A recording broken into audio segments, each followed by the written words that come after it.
3 days. 1 misplaced decimal. 1 entitled princess with a C-suite title. I corrected her in front of clients and fell 40 floors through glass and steel. They thought they'd buried me under termination papers. But when dawn broke on the 3rd day, 76 clients stood at my door. This is how you burn a bridge while others are still crossing it.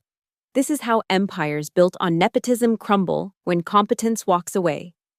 I'm Nora Whitfield, and for 7 years, I've been the one who keeps Glassharp Advisory's biggest accounts from walking out the door. 34 years old, Senior Director of Key Client Strategy, keeper of relationships worth more than the GDP of small nations. This morning, on the 40th floor of the Riverlight building in Canary Wharf, I'm about to commit corporate suicide by telling the truth. The Thames glitters like broken glass below. Coffee burns bitter on my tongue. Someone switched our usual Colombian to whatever garbage accounting ordered. The conference room hums with that particular frequency of pre-presentation tension. Gareth Llewellyn from Pyxis Marine drums his Mont Blanc against leather portfolio. Aurora Valette of Valette Luxe checks her Patek Philippe for the 3rd time in 2 minutes. These aren't just clients, they're the twin pillars holding up 40% of our revenue. My deck is perfect, was perfect. Until 11 minutes ago when Sloan Armitage, 24, MBA from Daddy's Connections, VP of whatever keeps her busy, pushed her optimization adjustments into the final presentation. She sweeps in now, Louboutins clicking like a countdown timer, blonde hair catching the morning light in a way that probably cost more than my monthly rent in Camden. Just a few tweaks, she'd said in her email, minor improvements.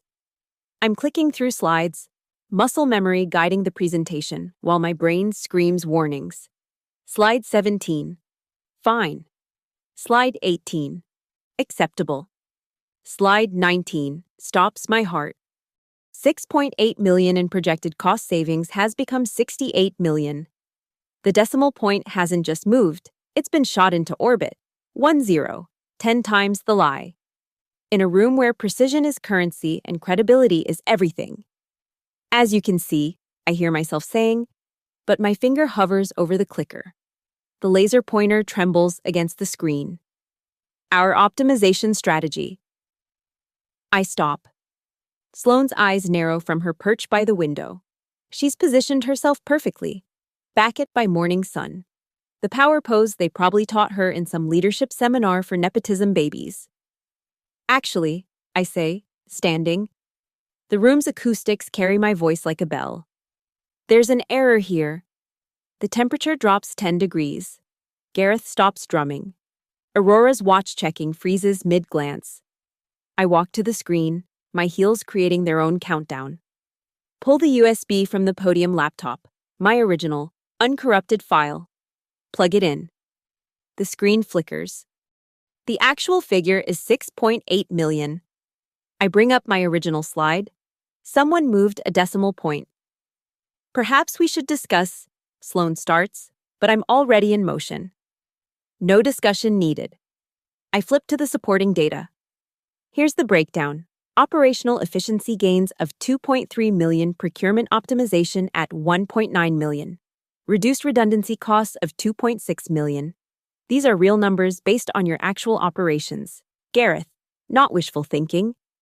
The door opens. Douglas Armitage fills the frame, 6'3" of Savile Row tailoring and silent menace. CEO, majority shareholder, Sloane's father. His wedding ring catches the light as he grips the doorframe. Miss Whitfield. Not Nora. Not after 7 years. A word? After I finish correcting this presentation, I turn back to the screen. Aurora, you'll notice the luxury segment calculations actually align with your Q3 inventory turnover. Now. That single word hangs in recycled air. But I'm already past the point of no return, already falling through those 40 floors of glass. Gareth, Aurora, I say, maintaining eye contact with each. You deserve accurate information. The 6.8 million is what's actually achievable. Anyone telling you otherwise is selling you fiction. I gather my leather portfolio, my phone. My 7 years of knowing exactly how much truth this room could hold. Walk past Sloane, whose face has gone from porcelain to paper. Past Douglas, who steps aside with the measured movement of a man calculating lawsuit potential. The elevator arrives immediately. Of course it does, when you're heading down. In the polished steel doors, I catch my reflection, dark hair still perfectly pinned, navy blazer unmarked by battle, brown eyes that haven't learned to blink yet. Behind me, through the closing doors, I hear Aurora Vallette's voice cut through the silence. We'll need to review all projections from the last quarter. The descent begins, 40 floors, approximately 45 seconds to fall from the top of the world.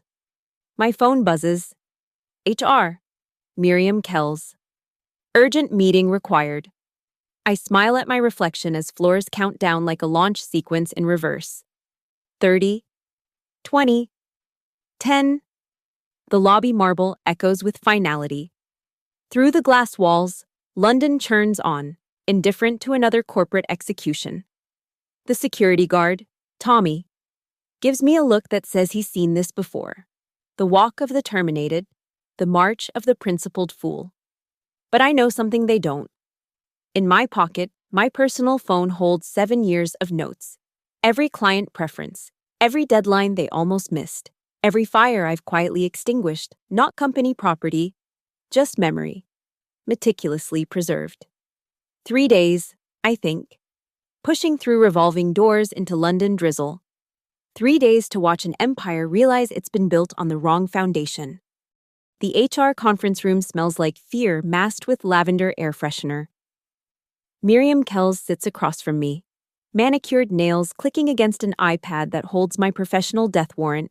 Douglas Armitage occupies the head of the table like a monument to nepotism, his wedding ring tapping a funeral march against mahogany.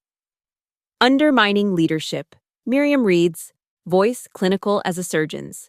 Creating hostile work environment. Insubordination? She pauses, scrolls. Breach of presentation protocol. They've invented that last one. Creative. Would you like to provide your perspective? Miriam asks, though her eyes say the verdict's already been rendered, sealed, delivered. I corrected false information that could have exposed us to fraud liability. I keep my voice level as Thames water. Gareth Llewellyn would have signed based on those numbers. Douglas shifts. His Rolex catches afternoon light streaming through windows I'll never see from this angle again. You embarrassed my... He stops. Recalculates. You embarrassed senior leadership. I prevented a lawsuit. You're terminated. He doesn't blink. Effective immediately. The words land soft as snow, cold as January. 7 years dissolved in 7 syllables. Miriam slides papers across the table. Security will escort you to collect personal items. Company property remains. Laptop, phone, access cards, client files. I know the protocol. I sign where indicated. My signature looks steadier than my pulse. Tommy appears at the door, uncomfortable in his authority. We've shared elevator chat about his daughter's university applications, his wife's chemotherapy. Now he's my corporate pallbearer. The walk to my office stretches like taffy. Every cubicle prairie dogs to watch. Some eyes hold sympathy. Others relief. Thank God it's not me. Sloane's assistant won't make eye contact at all. My office, former office, overlooks the Thames. Afternoon light turns water to mercury.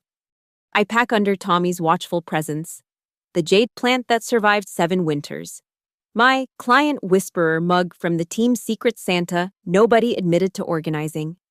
The Mont Blanc pen my mother gave me when I made director. 5 minutes, Tommy says quietly, then steps outside. Small mercy. I palm the USB drive shaped like a compass.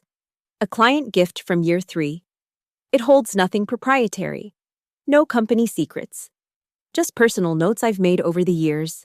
Gareth's daughter's graduation date. Aurora's preference for morning meetings. The fact that Marcus Chen at Precision Partners loses focus after 2 p.m. unless you feed him shortbread.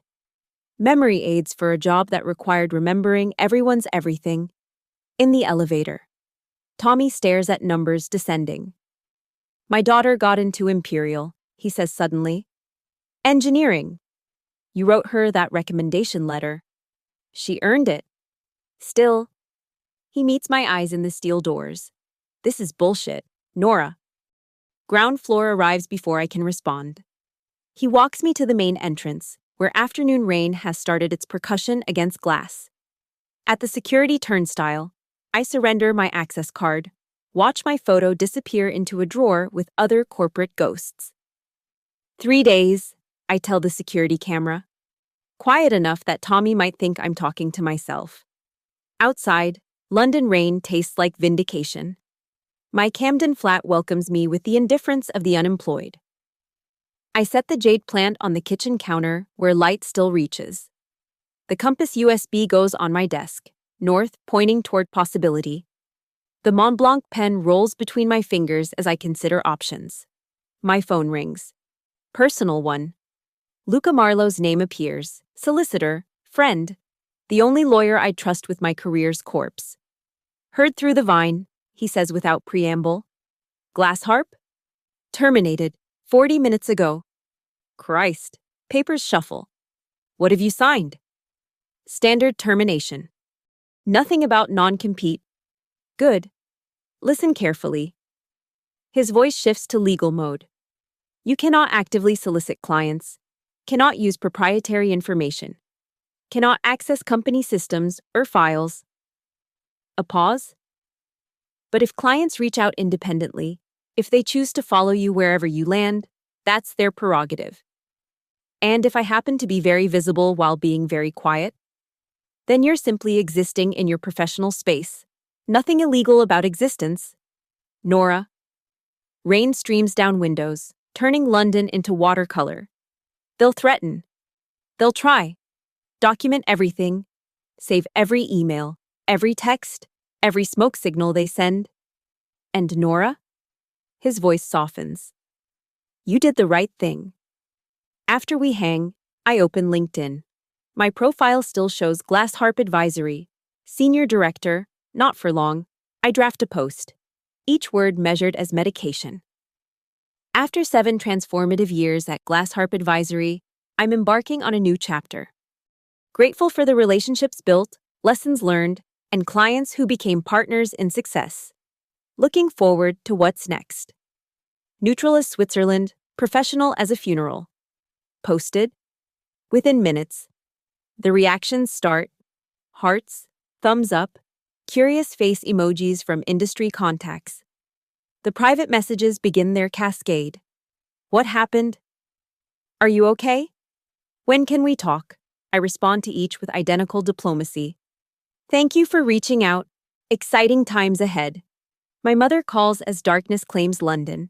She's just finished her last radiation treatment, voice stronger than it's been in months. Saw your LinkedIn, she says. They fired you. I quit their fiction. She laughs, the sound like church bells. Remember what I told you when you started there? Don't let anyone price tag your worth. Smart girl, what's the plan? I look at the compass USB, its needle pointing toward tomorrow. Exist, visibly. That's my daughter.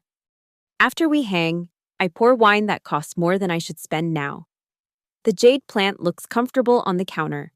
The city spreads before me, lights like circuitry, each connection a possibility. My phone buzzes. Text from an unknown number that I recognize anyway, Gareth's personal mobile. That was quite a performance today. I don't respond. Can't. Won't. But I smile at the rain, at the lights, at the compass pointing toward whatever comes next. 3 days. The clock starts now. Dawn breaks gray over Camden Market. I'm awake before the alarm. Laptop open, coffee strong enough to strip paint. The LinkedIn post has gathered momentum overnight. 342 reactions, 47 comments. And my message inbox looks like a slot machine hitting jackpot. I don't open any of them, not yet. Instead, I craft my existence carefully as calligraphy. Update my profile, strategic consultant, open to new opportunities. No mention of Glass Harp in the headline. Let them see the absence. Feel the weight of what's missing. The first call comes at 7:47 a.m. Sabrina Okoro, Helios Logistics. Nora, darling. Her voice carries Nigerian warmth cut with British steel. Saw your update. Coffee? I appreciate you reaching out, Sabrina. Exciting times ahead. Cut the diplomatic shit. What happened? I'm exploring new horizons. She sighs. When you're done exploring, call me. Our contract's up for renewal next month. The line dies. I add her name to a spreadsheet, not soliciting, just remembering. By 9, the messages multiply like cells dividing. Former colleagues, competitors, journalists sniffing blood in corporate water. I respond to each with surgical precision, thankful, vague, professionally invisible. Then Beatrice Nolan calls, CFO of Glass Harp, the woman who signs the checks and knows where bodies are buried. Nora. Her voice could freeze flame. We need to discuss your transition. I thought we did that yesterday. Your LinkedIn activity has raised concerns. I announced a career change, unless Glass Harp owns LinkedIn now. Silent, sharp as paper cuts. We're monitoring the situation. Monitor away. She hangs up without goodbye.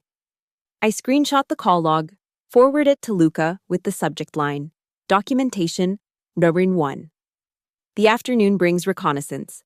I walk through Shoreditch, past the glass boxes where startups birth and burn.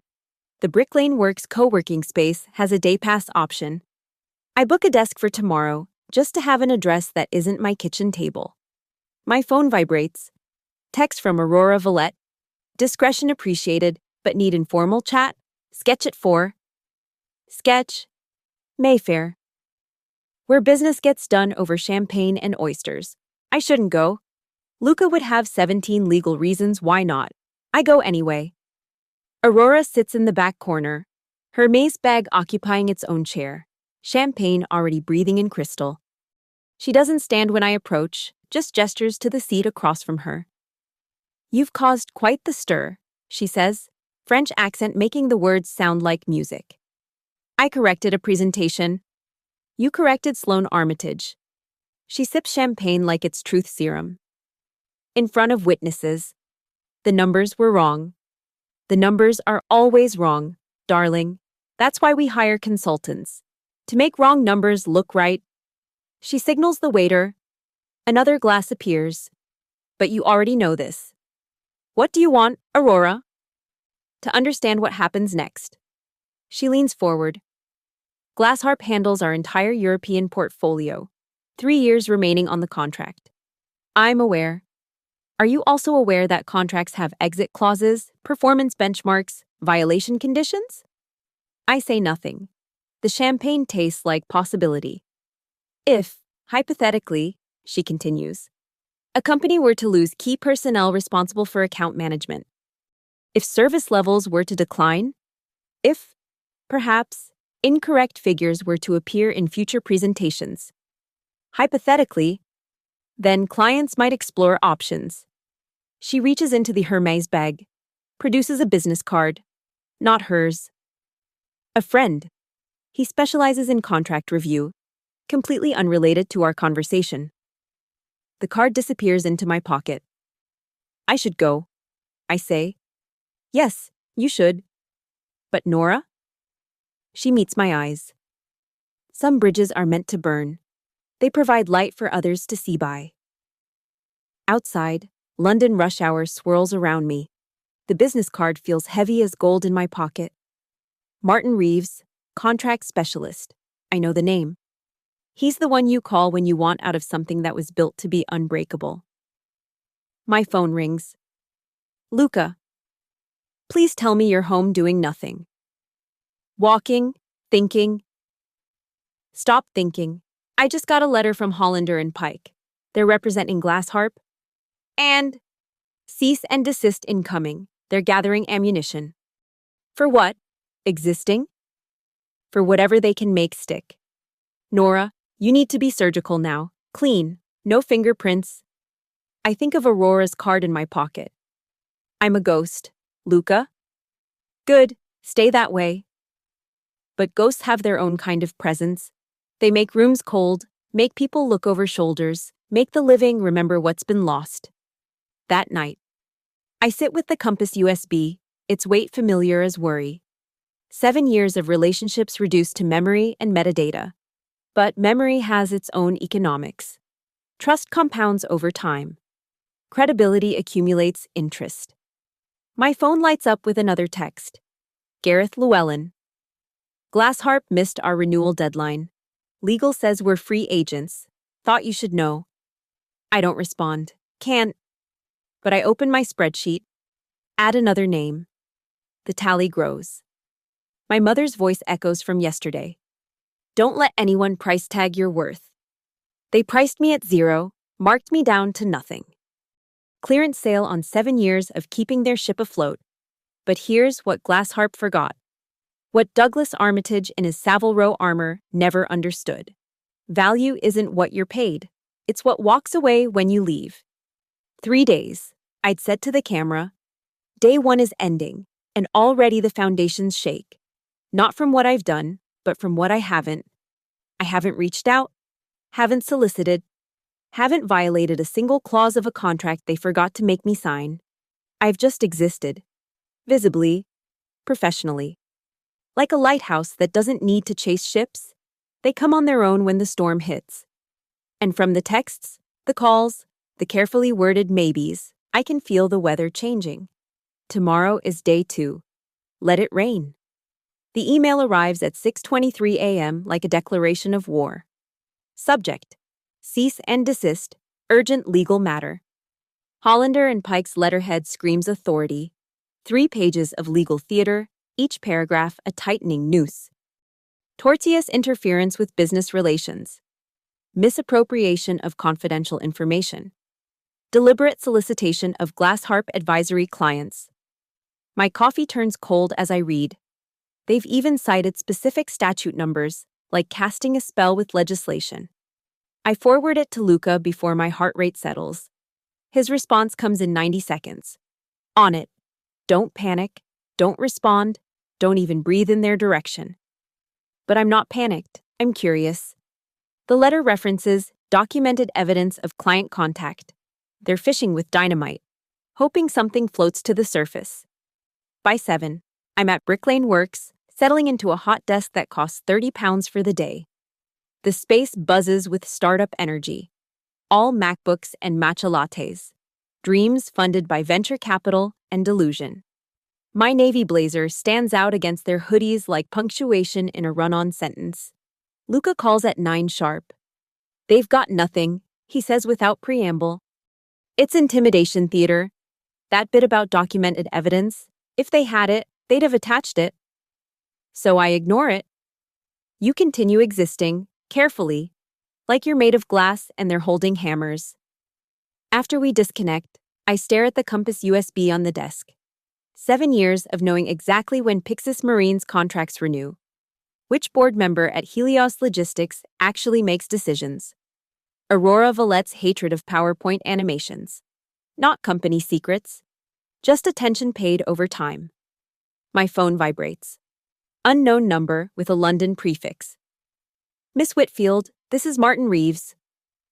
Aurora's contract specialist. I shouldn't answer. I do anyway. I don't believe we've been introduced, I say carefully. We have a mutual friend who suggests we should be. Are you familiar with the Red Dock, near St. Catherine's? The Red Dock, ancient pub that survived the Blitz and gentrification both, where deals get made below the radar of corporate London. I know it. 2 o'clock, I'll be reading the Financial Times. Badly. The line goes dead. I look around the co-working space at all the entrepreneurs building their bridges while I'm setting fire to mine. Delete the call from my log. Some conversations never happened. At 1:45, I walk through drizzle that can't decide if it wants to be rain. The Thames smells like rust and ambition. The Red Dock squats between glass towers like a stubborn memory, its wooden sign swinging in river wind. Inside. Martin Reeves is exactly where promised, holding the Financial Times upside down. Subtle. He's younger than expected, maybe 40. Wire-rimmed glasses, the kind of purposeful casualness that bills at $500 per hour. Theoretical discussion, he says as I sit, about contract law. Academic interest only. Of course. Theoretically, if a service provider were to breach performance standards, clients have remedies. If key personnel departures impact service quality, that's documented grounds. He folds the paper with surgical precision. If, say, incorrect data were provided in pitch materials, that's potential fraud. Theoretically, now, if multiple clients were to discover such breaches simultaneously, he lets it hang like fog. Mass exodus, legal mass exodus, important distinction. He produces a slim folder. Reading material, contract law primers, public information. Nothing that couldn't be found with Google and patience. The folder weighs nothing and everything. I slip it into my bag. Your mutual friend, he continues, mentioned time sensitivity, something about renewal deadlines. Several coming due. Funny how companies sometimes miss those. Administrative oversight happens more than you'd think when the person tracking them leaves suddenly. The door chimes. I turn to see Gareth Llewellyn entering, shaking rain from his Burberry coat. His eyes find mine, widen slightly, then he nods. Coincidence stretches credibility. But he takes a table across the room, orders whiskey despite the hour. I should go, Martin says, standing. Enjoy the reading, theoretical as it is. After he leaves, I sit with my untouched coffee, watching Gareth pretend to check his phone. Finally, he abandons pretense, crosses to my table. Fancy seeing you here, he says. Small city. Getting smaller. He sits uninvited. Had an interesting morning. Glassharp sent juniors to our quarterly review. They didn't know our renewal was due yesterday. Did they miss it? Spectacularly. He pulls out a document. Our legal says we're free and clear, 30 days notice, then we can engage whoever we want. He slides the paper across. Whoever. It's not a contract. Just a memo on Pixis letterhead outlining their service requirements going forward. The kind of document someone might prepare if they were planning to hire a consultant. An independent consultant. Gareth, I'm not soliciting anything, just sharing our position. What you do with that information. He stands. Well, that's your business. Your new business, perhaps. He leaves cash on the table for his whiskey, walks out into the rain. The memo stays between us like a promise. My phone buzzes. Beatrice Nolan again. We know you met with Aurora Villette. I met a friend for champagne. And Martin Reeves. That stops me. They're watching. Of course they're watching. I don't know what you're talking about. This escalation helps no one. Nora. What escalation? I'm sitting in a pub having coffee. You know what you're doing. I'm existing, Beatrice. Last I checked, that wasn't illegal. It can be made uncomfortable. More uncomfortable than being fired for doing my job? Silence. Then, Douglas wants to resolve this quietly. Douglas should have thought of that before the theatrics. There could be a package, severance, references, a smooth transition. In exchange for? Invisibility. I look at Gareth's memo, at the rain drawing patterns on windows, at the compass USB in my pocket pointing toward true north. Tell Douglas I said no. Nora, I hang up. Sometimes the best negotiation is refusing to have one. Outside, London continues its gray ballet. The folder Martin left feels like ammunition. Gareth's memo reads like a declaration of independence. And somewhere in a glass tower, Douglas Armitage is learning that when you build on sand, high tide doesn't care about your architect. Day 2 isn't over, but already I can feel the shift. 76 clients didn't leave yet, but they're checking the exits, testing the doors, discovering their contracts have escape clauses they never knew existed. Because I put them there. Over 7 years, every renewal I negotiated included performance provisions, Exit strategies, protection for the client. I built their lifeboats while Glassharp counted revenue. Now the ship is taking water. And everyone's remembering where the life jackets are stored. My phone lights up with texts. Sabrina. Aurora. 3 other client names I recognize. All asking variations of the same question. When can we talk? Soon, I think. Very soon. But not today. Today I'm still a ghost in the machine, a rumor in the rain. Tomorrow is day 3. Tomorrow, the ghost becomes real. Day 3 arrives with surgical precision. I'm at Brick Lane Works by 6 a.m., having bought a week's membership. My desk faces east, where the sun cuts through Shoreditch like truth through corporate fiction. The space is mine until this resolves, however it resolves. My new business cards arrived overnight. Rush job, but elegant. Nora Whitfield, strategic consultant. No company name yet, just my email, phone, and the promise of something better. The calendar is already full. 9 calls scheduled before noon. All inbound requests I couldn't legally refuse. Sabrina Okoro kicks off at 7 sharp. But it's not just Sabrina. I've got you on speaker, she announces, with 8 other Helios division heads. The Brady Bunch of logistics, all in one call. I can hear them shuffling, breathing, deciding whether to trust the woman who fell from the 40th floor. Here's our situation, Sabrina continues. Glassharp sent us a junior associate yesterday. Kid didn't know the difference between freight forwarding and forward thinking. Tried to present using Comic Sans. Comic Sans? I can't hide my disbelief. Comic fucking Sans. Nora. On a board presentation.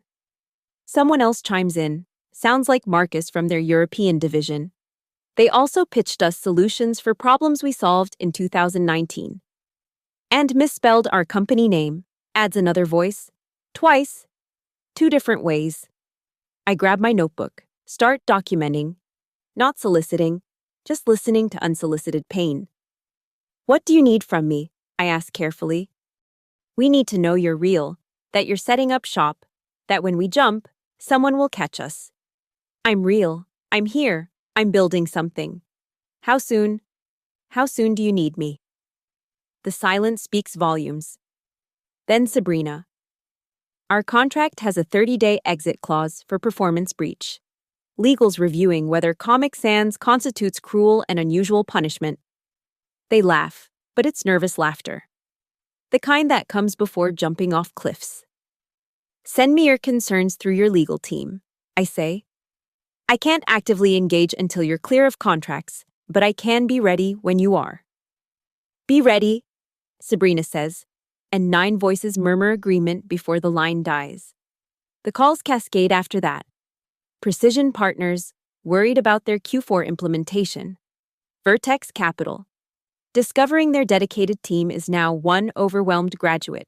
Meridian Health, whose regulatory compliance review was assigned to someone who thinks HIPAA is a type of safari animal.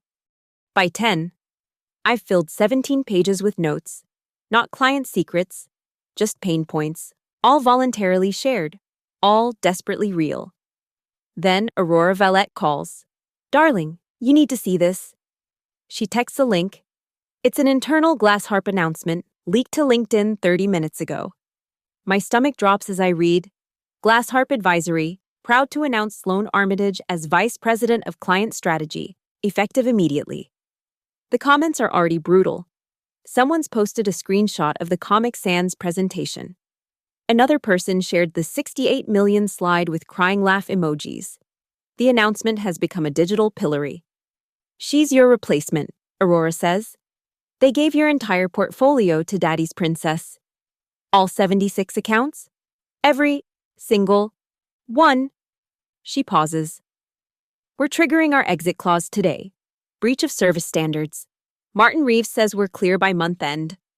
Aurora, you can't solicit, I know. But when we're free, you'll get a call. Be ready to answer. My phone buzzes with another call, then another. Then it doesn't stop. By noon, I've heard from 34 clients. Each tells the same story. Sloane's team is drowning. Deadlines missed, projects confused. One client's confidential data accidentally sent to their competitor. It's not just incompetence, it's systematic destruction of 7 years of relationship building. I'm documenting everything when Luca calls. You need to see the news. I switch to my browser. The headline in Financial Times makes me stop breathing. Exodus at Glassharp Advisory as major clients report service failures. The article is brutal. Quotes from unnamed sources. Details about the decimal point disaster. A particularly damning line. Sources suggest over 70 clients are exploring alternatives following the departure of key personnel. Did you? Luca starts. No, I didn't speak to anyone. Good, keep it that way. But Nora, start incorporating. Today, you're going to need a company structure very soon. I spend the afternoon on government websites, filing paperwork for Larkline Strategy Limited. The name comes from nowhere. Larks rise early, sing loudly, and navigate by instinct. Seems appropriate. By 4. My spreadsheet has stars next to 51 names. 51 clients who've explicitly stated their intention to leave Glassharp. Not because I asked. Because they discovered what happens when nepotism replaces competence. The sun sets through Shoreditch windows, painting everything gold. My desk is covered with notes, contracts, business plans, the skeleton of something new. My phone rings. Unknown number. Miss Whitfield, the voice is formal, unfamiliar. This is Jonathan Hartley from Glassharp's Board of Directors. The board, above Douglas, the real power. Mr. Hartley, we're aware of the current situation. The board is conducting an emergency review this evening. I see. Your name has come up. Frequently. I say nothing. Sometimes silence is the loudest response. We'd like to understand your intentions, he continues. My intentions are to build a consulting practice, legally, ethically, with whoever chooses to work with me once they're contractually free to do so. And if we were to discuss alternatives. What kind of alternatives? The kind that might involve your return, under different leadership. The offer hangs between us. Return in triumph. Douglas gone. Sloane defanged, my position restored with apologies and probably a raise. Mr. Hartley, with respect, Glassharp showed me who they are. I believe them. That's your final position? That's my only position. He sighs. Then we'll proceed with damage control. You should. 76 clients is a lot to lose. Is that a threat? That's math. The call ends. I sit in growing darkness, watching London light up window by window. Somewhere out there, a board is meeting an emergency session. Douglas is probably defending the indefensible. Sloane is discovering that VP titles don't come with competence, and 76 clients are waiting for dawn. My phone buzzes with a text from Gareth. Board meeting tomorrow at Pixis. We're making it official. We'll need your proposal by 9 a.m. Then Aurora. Valet Lux has formally terminated Glassharp, effective immediately. Then Sabrina. Helios is out. All 9 divisions. The texts keep coming, each one a star going dark in Glassharp's sky. I open my laptop, start writing a proposal for Pixis Marine, then another for Valet Lux, another for Helios. Each customized, each building on 7 years of knowledge, each offering what Glassharp no longer can: competence, consistency, and care. By midnight, I've written 12 proposals. My fingers ache, my eyes burn. But there's something electric in the air, the feeling of a storm about to break. Day 3 is ending. The ghost of Glassharp has become Larkline Strategy. Tomorrow, 76 clients will need somewhere to land. I'll be ready with my arms wide open. The leak starts as a trickle at 10:47 a.m. Someone sends me a screenshot from an anonymous Twitter account. An internal Glassharp email from Douglas to the board. Family comes first. Clients need to learn to adapt to our structure, not the other way around. By 11:15, it's a flood, An audio recording surfaces on LinkedIn. Douglas's voice, crystal clear from what sounds like a board meeting. Sloan will learn on the job. If we lose a few small accounts in the process, that's acceptable collateral damage. 76 accounts. Small. Collateral damage. The internet does what the internet does best. It feeds on corporate carrion. Armitage effect starts trending by noon. Someone creates a meme of the decimal point error with Sloan's face photoshopped onto a calculator showing error. Another shows the Comic Sans presentation with the caption, "This is what $2.3 million in consulting fees gets you." I watch from my desk at Brick Lane Works, saying nothing, contributing nothing, just witnessing Glassharp perform public seppuku with a very dull blade. My phone hasn't stopped ringing. Journalists want quotes. Competitors smell blood. Clients want reassurance. I ignore the journalists, deflect the competitors, and focus on the clients. Have you seen this? Aurora sends another link. It's worse than the email. Someone's leaked an entire document. Glassharp's client ranking system. They've rated every account by difficulty and profitability. Beside each ranking, handwritten notes. The handwriting is Sloan's, Pixis Marine, demanding, consider replacing with easier accounts. Valet Lux, high maintenance. Aurora needs to lower expectations. Helios Logistics, too many stakeholders, streamline or drop. Every single one of their major clients dismissed, like inconvenient homework. At 2 p.m., the dam breaks completely. A Business Insider exclusive drops. Inside Glassharp's toxic culture, 15 former employees speak out.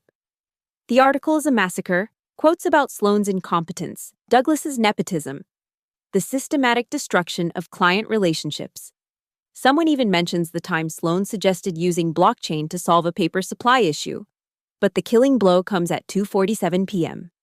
Financial Times posts a single paragraph that changes everything. Sources confirm 76 Glassharp advisory clients have formally triggered exit clauses or initiated contract termination as of 2:30 p.m. GMT. This represents approximately 82% of the firm's annual revenue. 76. The exact number I'd promised. My phone rings immediately. Beatrice Nolan. "You did this," she says without preamble.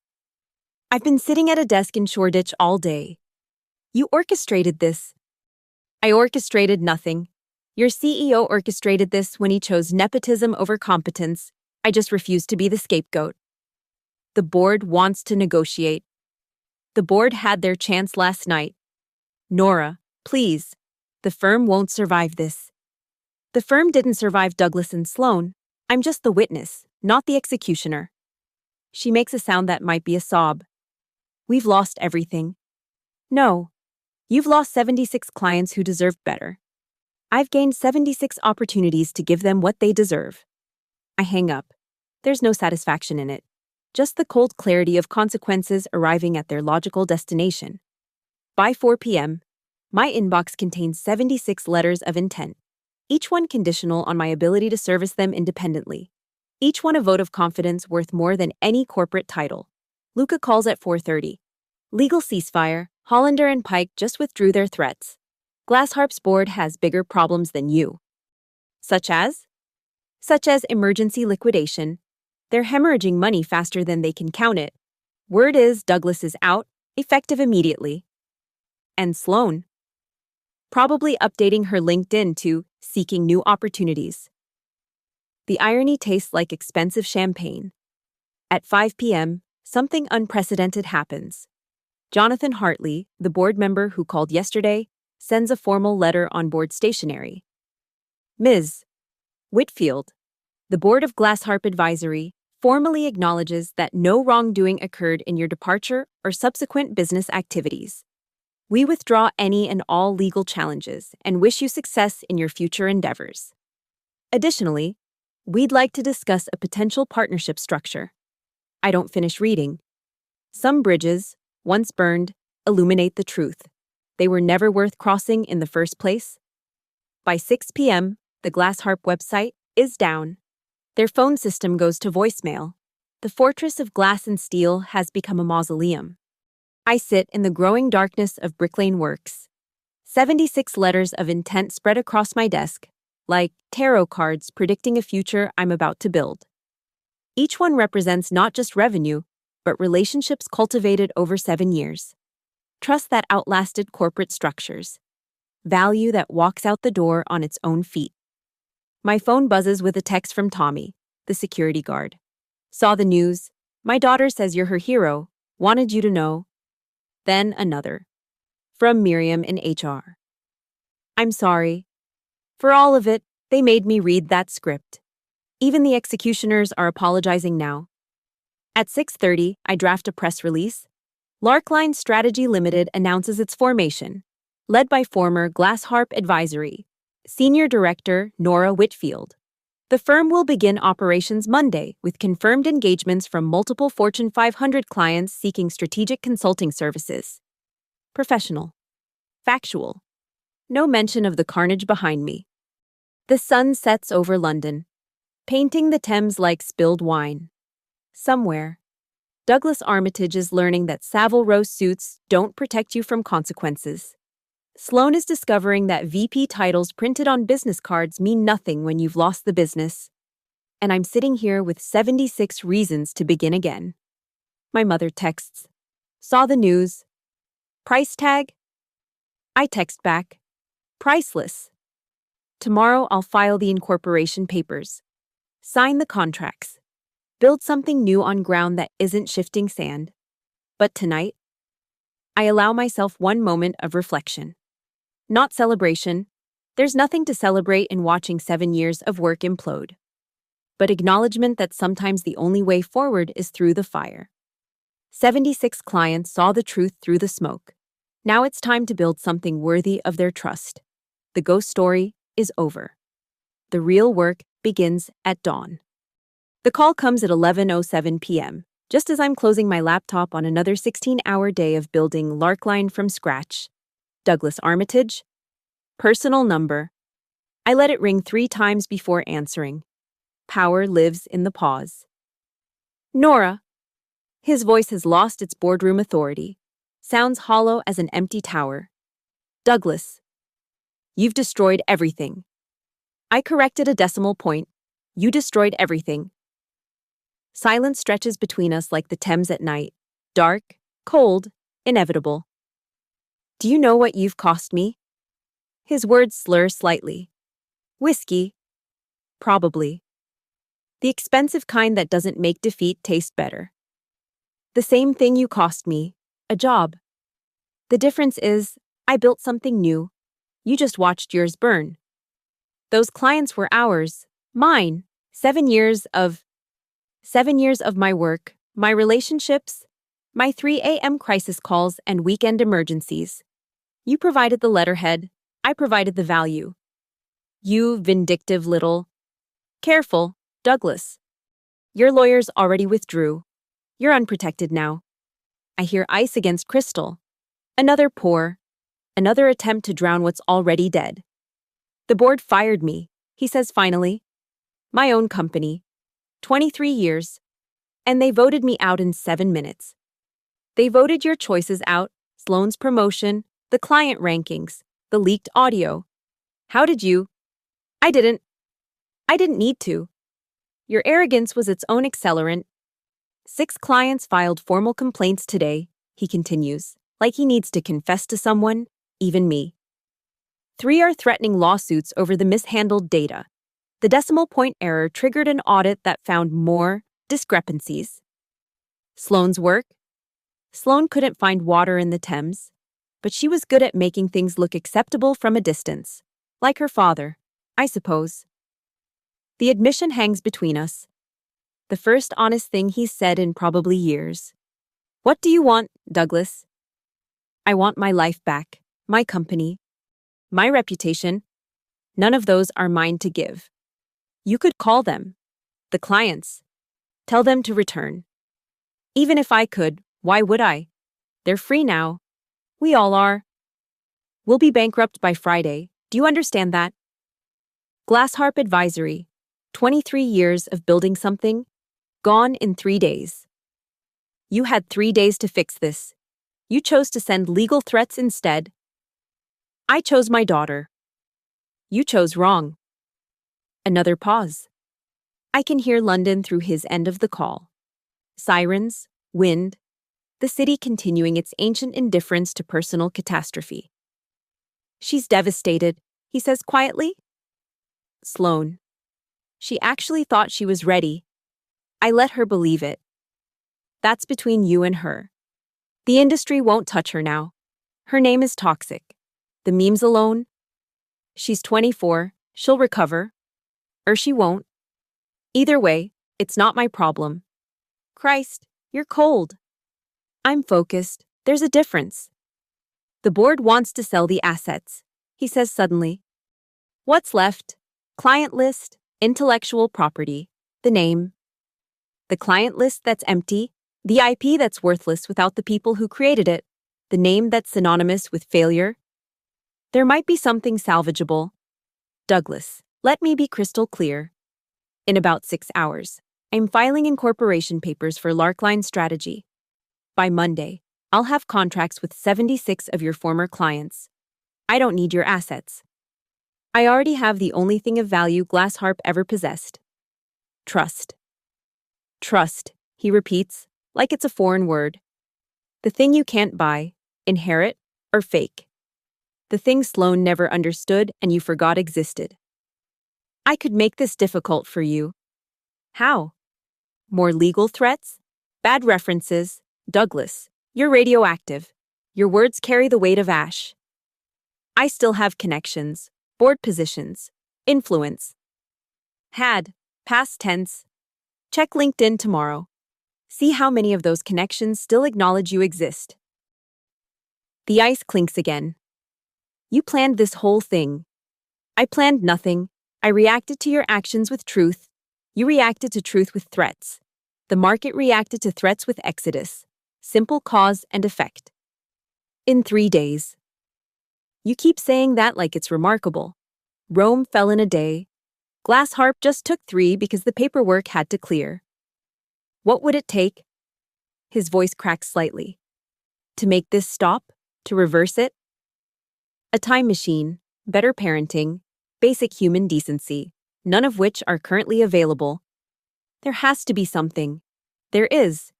It's called consequences. You should try them. I hear they're educational. Nora. Douglas, it's late. I have 76 contracts to review. You have a company to bury. We should both get back to work. This isn't over. Yes, it is. It ended the moment you chose nepotism over competence. I'm just the witness, not the executioner. I'll remember this. Good. Maybe you'll learn something. I hang up before he can respond. The phone sits silent on my desk, a black mirror reflecting nothing. Outside, London churns through another midnight, unaware that a corporate empire just finished its death rattle over a phone call. Somewhere. Douglas is pouring another whiskey, maybe calling his lawyer, probably calling his wife. Somewhere. Sloane is refreshing her LinkedIn, watching the comments accumulate like digital stones. And here I sit, surrounded by contracts and possibility, building something new from the ashes of something that never deserved to stand. My laptop pings. An email from Jonathan Hartley, the board member. The subject line, final offer. I delete it without reading. Some messages don't deserve the dignity of rejection. Another ping. This one from Gareth Llewellyn. Contract signed. Welcome to the future, Nora. Then Aurora. Champagne tomorrow. We're celebrating your liberation. Our liberation. All of it. 74 more confirmations wait in my inbox. Each one a vote against what was, a bet on what could be. The clock strikes midnight. Day 3 becomes day 4. But the story's already over. Glassharp is a memory. Douglas is a cautionary tale. Sloane is a meme. And I'm exactly where I always should have been, building something real on foundations that won't shift when the wind changes. The phone rings again. Douglas. I don't answer. There's nothing left to say. At 12:12 a.m., my laptop illuminates with the final email from Glassharp's board of directors. Not to me, they've learned that lesson. It's a public statement, copied to every major business publication in London. Effective immediately. Glassharp Advisory enters voluntary liquidation. Douglas Armitage's position has been terminated. Sloan Armitage has resigned to pursue other opportunities. All client contracts have been dissolved by mutual consent. 23 years, 3 paragraphs. Done. I close the laptop. Gather the 76 signed letters of intent.